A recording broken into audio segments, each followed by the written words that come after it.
जय भारत के साथ स्वागत है आप सभी का आपके अपने news channel the CMM news 24/7 पर। तो हेलो दोस्तों, आज तारीख हो चुकी है 16 जुलाई 2021, दिन हो चुका है शुक्रवार। तो सुर्खियों में जानेंगे आज की नो नेगेटिव कुछ चुनिंदा जेन्युइन खबरें। कौन सा कानून तोड़ेगी यूपी सरकार, क्या कहा अवैसी ने।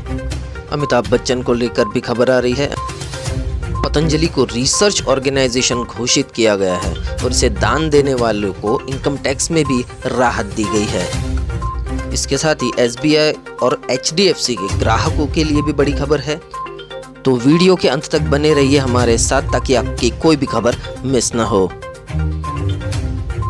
इसी के साथ चलते हैं पहली बड़ी खबर पर।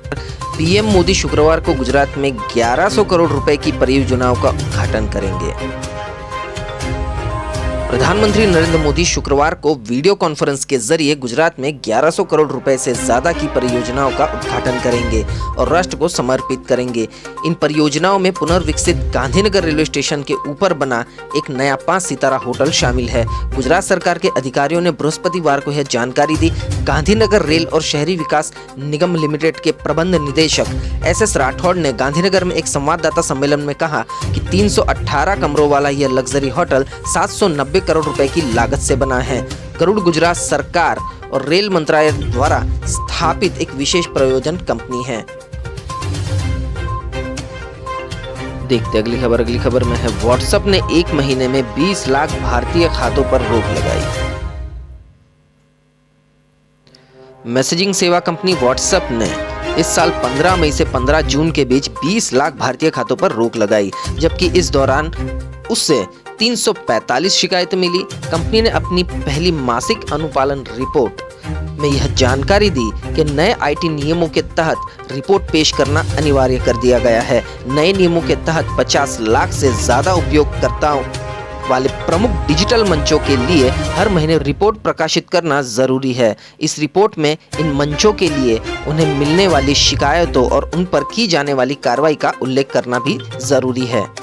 चलिए देखते हैं अगली खबर। अगली खबर है पेट्रोल डीजल की कीमतों को लेकर। पेट्रोल डीजल की कीमत को लेकर बड़ी खबर है। पेट्रोल डीजल के बढ़ रहे दाम ने आम आदमी का बुरा हाल कर रखा है। कुछ लोग तो अपनी व्हीकल होने के बावजूद भी उसे चलाने से पहले 4 बार सोच रहे हैं, क्योंकि पेट्रोल की कीमत अपनी उच्चतम स्तर पर पहुंच चुकी है। तेल की कीमतों में बढ़ोतरी से भले ही ईंधन उपभोक्ताओं को मुश्किलों का सामना करना पड़ रहा हो, लेकिन तेल कंपनियां मौजूदा स्थिति का सबसे ज्यादा फायदा उठा रही है। वे पेट्रोल और डीजल की बिक्री पर अपने मार्जिन को मजबूत कर रही है और मुनाफा बढ़ा रही है। देश में ईंधन की कीमतों के मौजूदा ऐतिहासिक उच्च स्तर पर तेल विपणन कंपनियों द्वारा पेट्रोल और डीजल की खुदरा बिक्री पर लिया गया मार्जिन 3 रुपए प्रति लीटर के उच्च स्तर को छू गया है। देखते अगली खबर। अगली खबर में है एसबीआई और एचडीएफसी ग्राहक ध्यान दे, इंटरनेट यूपीआई सर्विस बंद होने को लेकर है बड़ी खबर।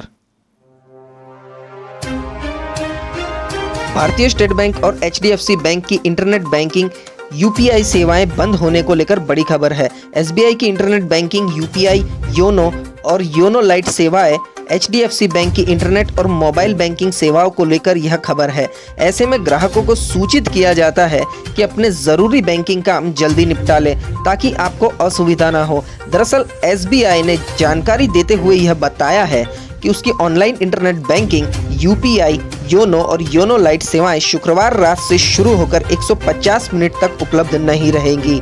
वहीं एचडीएफसी बैंक ने यह जानकारी दी है कि 18 जुलाई रात 12 बजे से सुबह 6 बजे तक उसकी इंटरनेट और मोबाइल बैंकिंग सेवाएं मेंटेनेंस के कारण बंद रहेगी। एचडीएफसी बैंक ने अपने ग्राहकों को यह जानकारी ईमेल द्वारा दी है। चलिए देखते हैं अगली बड़ी खबर। अगली बड़ी खबर में है अब तक का सबसे बड़ा आईपीओ लाने की प्रक्रिया हुई शुरू। सरकार ने एलआईसी के लिए मर्चेंट बैंकरों से बोलियां की आमंत्रित।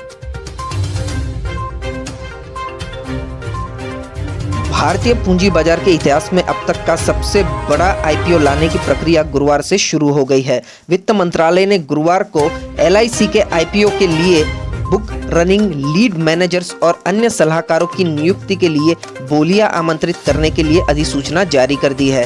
भारत सरकार का कहना है कि एलआईसी आईपीओ का संभवित आकार अभी तक के आए सभी आईपीओ से बड़ा होगा। और इसके साथ ही LIC के IPO में 10% हिस्सा इसके पॉलिसी धारकों के लिए आरक्षित रहेगा।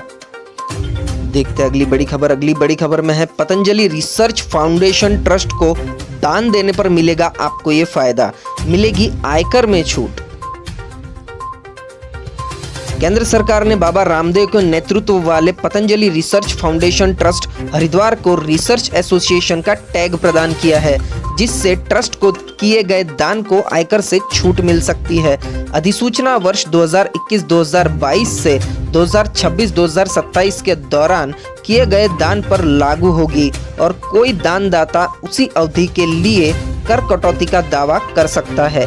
केंद्रीय प्रत्यक्ष बोर्ड CBDT की अधिसूचना में कहा गया है कि आयकर अधिनियम 1961 की धारा 35 की उपधारा 1 के द्वारा प्रदत्त शक्तियों का प्रयोग करते हुए आयकर नियम 1962 के नियम 5C और 5D के साथ पठित केंद्र सरकार आयकर अधिनियम 1961 की धारा 35 की उपधारा 1 के प्रयोजनों के लिए वैज्ञानिक अनुसंधान के लिए रिसर्च एसोसिएशन श्रेणी के तहत Messrs Patanjali research foundation trust Haridwar को मंजूरी दी है। मतलब अब स्वामी रामदेव हो गए हैं साइंटिस्ट और उनका ट्रस्ट हो गया है रिसर्च एसोसिएशन। देखते हैं अगली बड़ी खबर। अगली बड़ी खबर आ रही है सियासत के गलियारों से। सोनिया गांधी छोड़ सकती है कांग्रेस कार्यकारी अध्यक्ष का पद, कमलनाथ को मिल सकती है जिम्मेदारी। कांग्रेस पार्टी के शीर्ष नेतृत्व में बड़ा बदलाव होने जा रहा है। सूत्रों को मिली जानकारी के अनुसार कार्यकारी अध्यक्ष पद को सोनिया गांधी छोड़ सकती है और उनकी जगह मध्य प्रदेश के पूर्व मुख्यमंत्री और वरिष्ठ नेता कमलनाथ को नया कार्यकारी अध्यक्ष नियुक्त किया जा सकता है। कमलनाथ ने दिल्ली आकर सोनिया गांधी से उनके निवास स्थान पर मुलाकात की है। ऐसी अटकलें लगाई जा रही थी कि कमलनाथ को कांग्रेस पार्टी में बड़ी जिम्मेदारी मिल सकती है और अब सूत्रों से पता चला है कि कमलनाथ को कांग्रेस पार्टी का कार्यकारी अध्यक्ष नियुक्त किया जा सकता है। हालांकि आधिकारिक तौर पर इसको लेकर कोई बयान नहीं आया है। सूत्रों की माने तो कमलनाथ कोषाध्यक्ष पद के लिए ज्यादा उत्सुक नहीं है। वह पार्टी संगठन में बड़ी जिम्मेदारी निभाने के लिए अपनी रजामंदी दे सकते हैं। कमलनाथ ने गुरुवार को सोनिया गांधी से दिल्ली में भी मुलाकात की। इस मुलाकात के दौरान प्रियंका गांधी वाड्रा भी मौजूद थी। कांग्रेस के अंतरिम अध्यक्ष सोनिया गांधी का कार्यकाल अगस्त 2021 में पूरा हो रहा है। चलिए देखते हैं अगली बड़ी खबर। पीएम मोदी ने राष्ट्रपति कोविंद से की मुलाकात। 19 जुलाई से शुरू हो रहा है मॉनसून सत्र।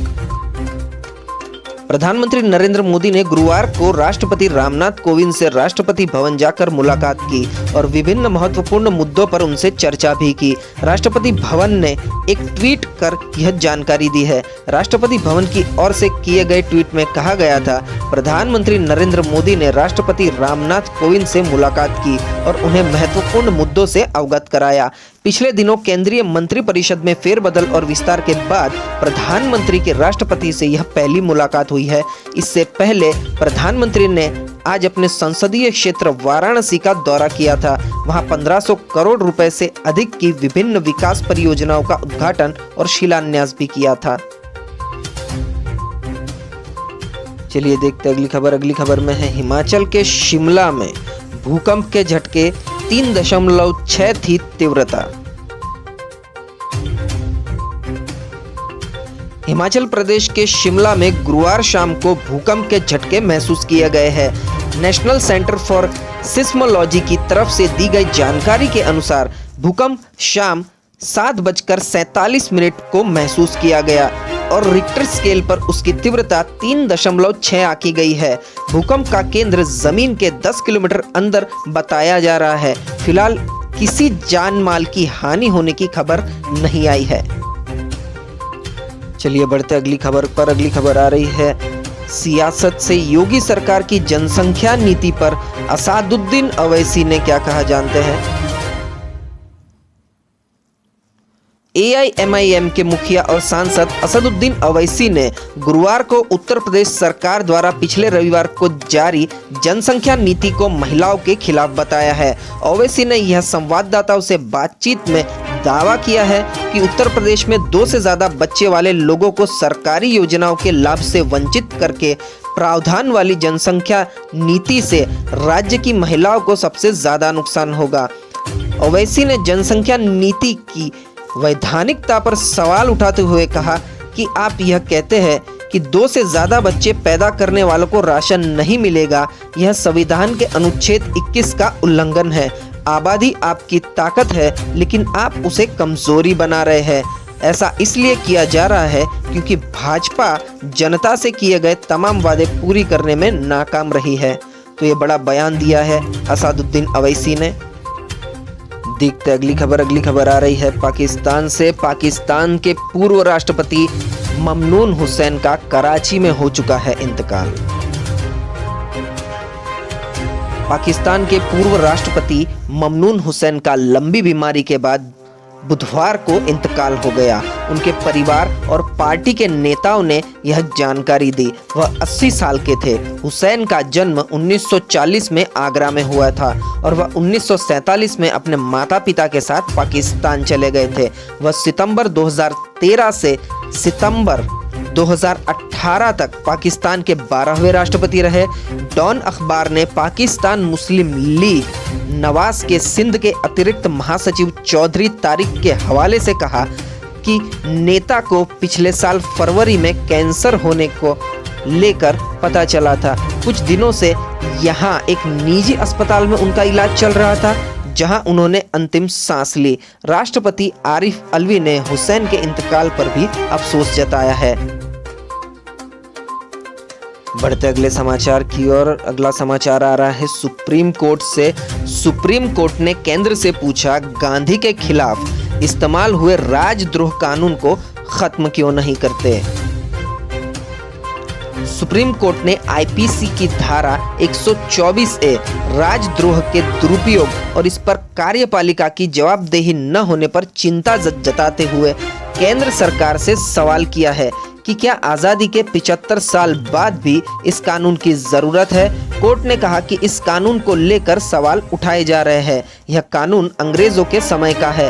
वे स्वतंत्रता आंदोलन को दबाने के लिए इसका प्रयोग करते थे। उन्होंने महात्मा गांधी को चुप कराने के लिए इसका प्रयोग किया। आज़ादी के इतने साल बाद भी इसकी क्या ज़रूरत है। सरकार ने बहुत से पुराने कानून रद्द किए हैं, लेकिन इस पर ध्यान नहीं दिया। इसका बहुत दुरुपयोग होता है। यह कानून लोगों और संस्थाओं के लिए बड़ा खतरा है। कोर्ट ने राजद्रोह कानून पर विचार करने का मन बनाते हुए केंद्र सरकार को नोटिस जारी किया है। हालांकि जवाब के लिए कोई अंतिम तिथि नहीं दी गई है। चलिए देखते अगली खबर में है। सिडनी के बाद अब मेलबर्न में भी लगाया गया लॉकडाउन। ऑस्ट्रेलिया में फिर तेजी से फैल रहा है कोरोना का संक्रमण। ऑस्ट्रेलिया में बढ़ते कोविड-19 संक्रमण के कारण सिडनी के बाद अब विक्टोरिया में भी लॉकडाउन के आदेश जारी कर दिए गए हैं। तेजी से फैल रहे डेल्टा वेरिएंट संक्रमण के चलते प्रदेश में गुरुवार को 5 दिनों के सख्त लॉकडाउन की घोषणा की गई। इस वक्त ऑस्ट्रेलिया के 2 बड़े शहर संक्रमण की मार झेल रहे हैं। चलिए देखते अगली खबर में है। दुनिया में कोरोना की तीसरी लहर शुरू। वर्ल्ड हेल्थ ऑर्गेनाइजेशन का ऐलान, डेल्टा वेरिएंट की वजह से भारत भी इसके करीब। WHO ने दुनिया में थर्ड वेव शुरू होने का ऐलान कर दिया है। संगठन के चीफ डॉक्टर टेड्रोस ने बुधवार को देशों को चेतावनी दी कि वे कोरोना की तीसरी लहर की शुरुआती फेज में आ चुके हैं। उन्होंने दोहराया कि सिर्फ वैक्सीन से महामारी नहीं रोकी जा सकेगी। देशों को इससे निपटने के लिए लगातार सावधानी रखनी होगी।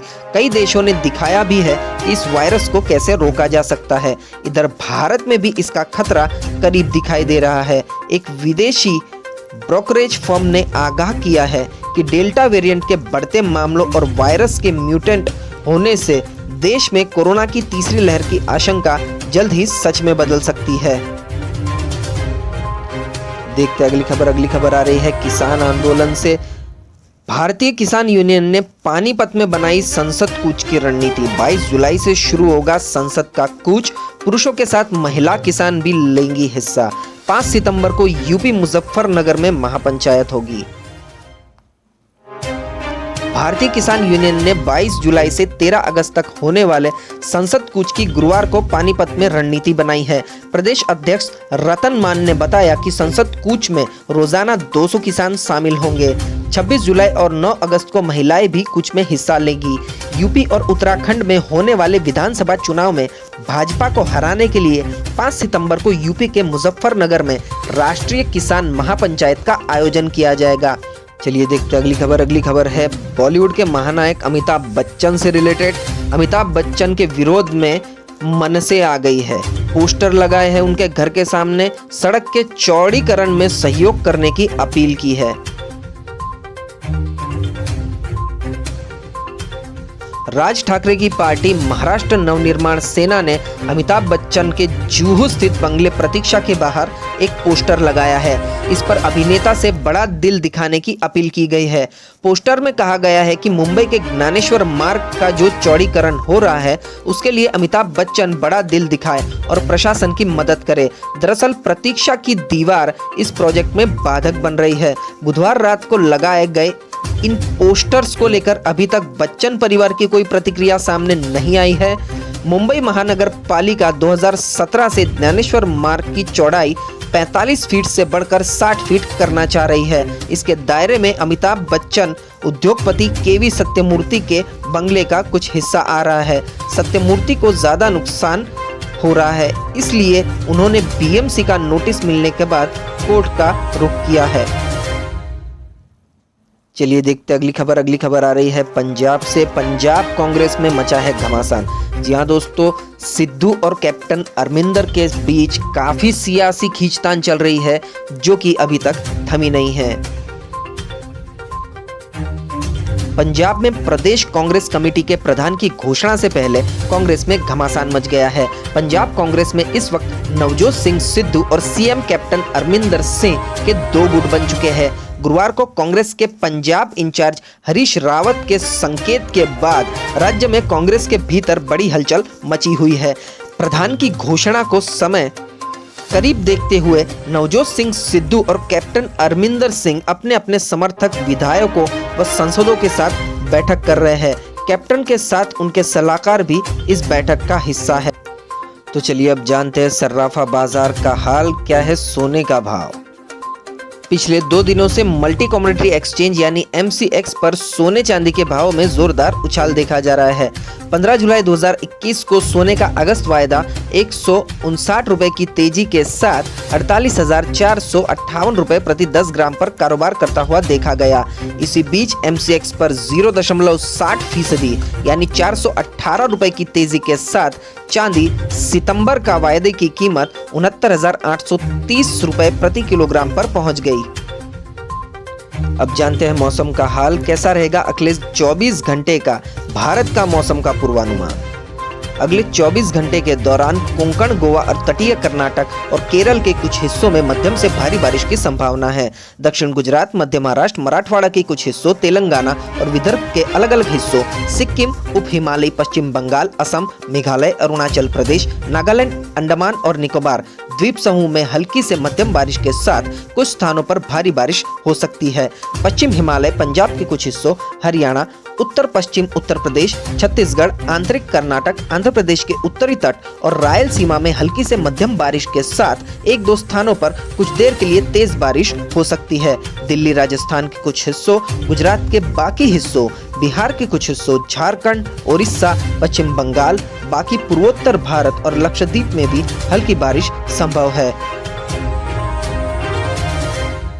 तो इसी के साथ आज के नो नेगेटिव ब्रेकिंग न्यूज और टुडे न्यूज अपडेट यहीं समाप्त होते हैं। वीडियो को पूरा देखने के लिए आप सभी का बहुत बहुत धन्यवाद।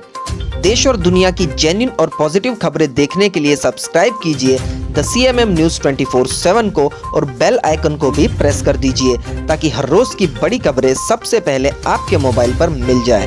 तो मिलते हैं अगले न्यूज अपडेट के साथ। आपका दिन खुशनुमा रहे। टेक केयर, गुड बाय, जय भारत।